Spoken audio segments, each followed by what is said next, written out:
Certains scientifiques en sont persuadés, la clé qui nous permettra de découvrir de la vie sur Mars se trouve ici, dans cette étendue au climat similaire à celui de la planète rouge.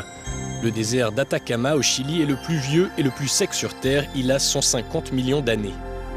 L'an dernier, des scientifiques qui analysaient des échantillons recueillis par la NASA ont affirmé que de l'eau coulait sur Mars pendant les mois d'été, ce qui ouvrirait la voie à une possible vie sur Mars. Mais pour l'astrobiologiste chilien Armando Azúa, l'eau n'est pas indispensable à la vie. La preuve, des micro-organismes vivants ont été trouvés dans l'Atacama. Récemment encore, dit-il, on croyait qu'on avait plus de chances de trouver de la vie dans les régions de Mars où il y avait de l'eau. Dans les autres régions de Mars, on jugeait impossible que quelque chose puisse survivre car le climat y était selon nous trop sec. Eh bien, nous avons trouvé un endroit aussi sec sur Terre qui a été colonisé par une myriade de micro-organismes.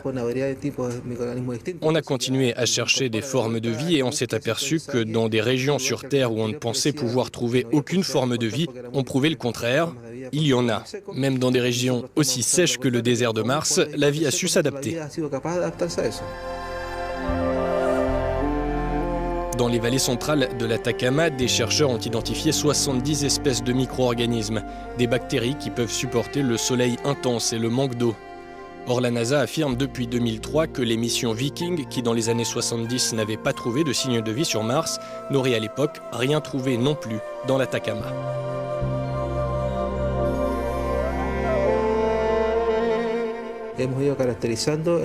Nous avons analysé le désert d'Atacama pour comprendre comment et où quelque chose pouvait survivre avec si peu d'eau et tenter d'identifier les mécanismes moléculaires et les gènes qui expliquent un tel degré de tolérance.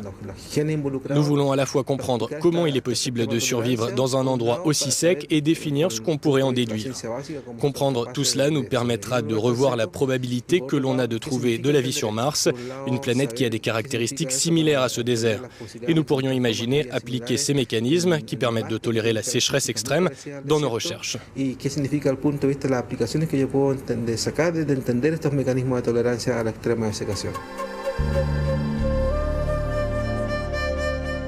Si l'hypothèse du docteur Azúa est vérifiée, elle pourrait avoir un impact considérable sur la recherche spatiale. On pourrait par exemple déterminer quelle planète pourrait être habitée par de futures colonies humaines si la population terrestre continuait à augmenter. Si on peut démontrer que dans le désert d'Atacama, la vie peut non seulement tolérer l'extrême sécheresse, mais peut aussi se maintenir dans cette aridité, alors on élargirait grandement le spectre des possibles en matière de vie sur Mars et dans d'autres régions de l'univers. Les recherches sur la présence d'eau et de formes de vie sur Mars auront un impact décisif sur la nature des prochaines missions sur Mars. La NASA, qui compte faire marcher ses astronautes sur le sol martien vers 2035, enverra bientôt ses experts au Chili pour observer les travaux d'Armando Azúa.